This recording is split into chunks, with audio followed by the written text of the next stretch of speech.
So the National Weather Service Weather Prediction Center has issued a map that shows the snow departure from average since October 2019 over the United States. And in the Northeast, we clearly see it's a lot less snowy than average. Maine is the one spot that has seen more snow than average, specifically in Aroostook County. But the rest of the Northeast has actually largely been below average in terms of snow. Although in some cases we were in fact below average in precip as well. Anyway, so really, what's been causing this? Well, first we have to look at the winters before 2019 to 2020, because it was actually quite a snowy period, beforehand. 2013, 2014 was an exceptionally snowy winter. We saw our snowiest 30 days on record, January 20th to February 18th. January 20th to February 18th. Where we saw over 40 inches of snow here in New York. A lot of people were worried that the Super Bowl that was to be hosted at the Meadowlands was going to be have a snow disaster.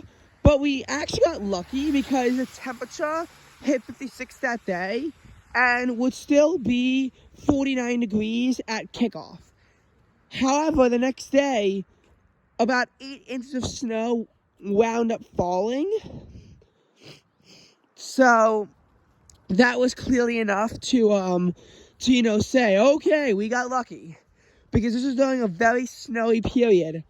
December 2013 also saw above average snowfall with 8.4 inches. And we saw our second snowiest February on record, as well as above average snowfall in January. But March only saw 0.1 inches of snow. And even though it was a very cold March, it was rather dry in March. AKA a snow lover's nightmare, cold and dry. Now, 2014-2015 started off as an L in December with only an inch of snow. But don't worry, because January would also deliver... Oh, wait, we're not Boston. Boston would get buried with their biggest, and I mean biggest, snowfall on record. Like, their biggest storms on record, their biggest snowfall on record. Here, a lot of the storms wound up being near misses, but a storm in late January still gave us 10 inches of snow, pushing a month above average. February saw scattered snow events that dumped about 13 inches of snow, still above average. It wasn't one storm, it was just like anytime there was precipitation, except for very briefly on February 2nd, it fell as snow, because it was our third coldest February on record. But March would actually deliver 1.5 feet of fresh snow. So our seasonal snowfall total did actually approach 50 inches, even though before March, it was looking like we would have our snowfall only be at about 30 inches, which is only slightly above average. 2015-2016, what was supposed to be the second mildest winter, which, by the way, it was. So it's still the second mildest winter. But it wasn't that mild when you consider that after December had just a trace of snow, we saw one of our snowiest Januaries on record after New York City's biggest snowstorm on record. That's right, our biggest snowstorm on record. 27.5 inches of snow fell on January 23rd into the wee morning hours of January 24th.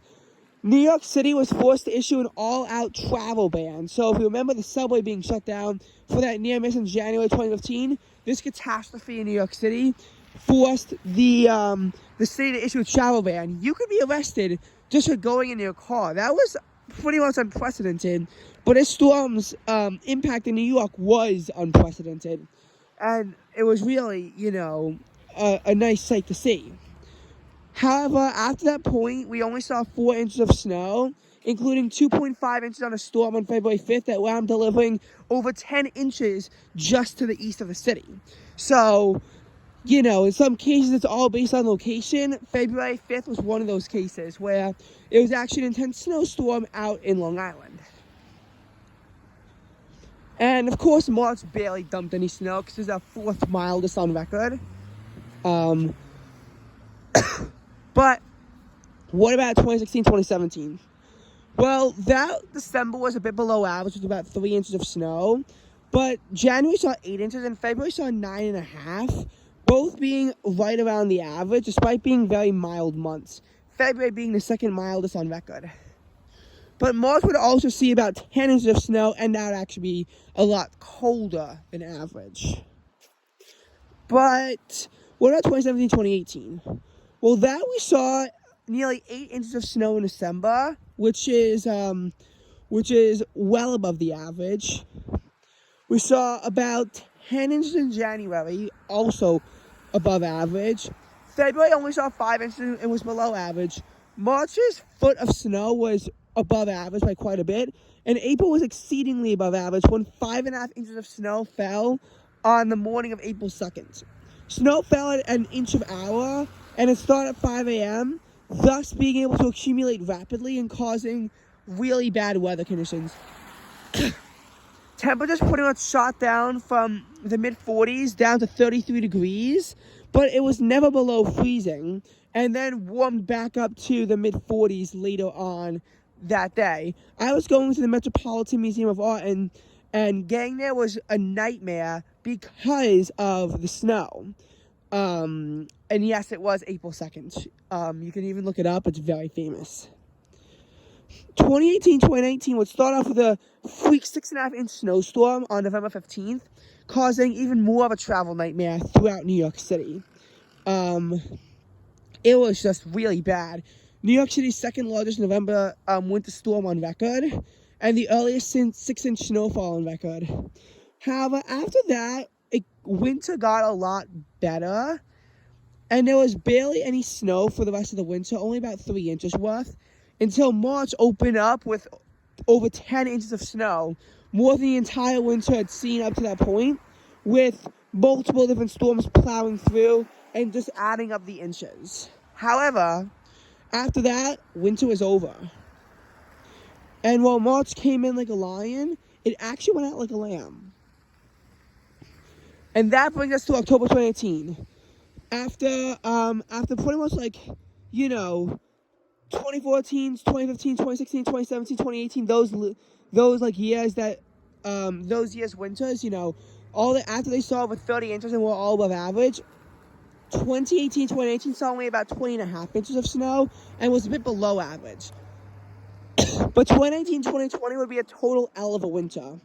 2.5 inches of snow fell in December and 2.3 inches fell in January. Both amounts below average by quite a bit. But February would only see a trace of snow. Iceland went totally snowless. And there would also only be a trace of snow in March.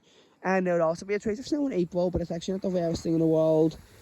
And there would also be a trace of snow in May, which is extraordinarily rare. And has only happened 3 times before 2020. Of course it's 2020. But that winter actually only finished with 4.8 inches of snow. That's all that it could produce was 4.8 inches of snow.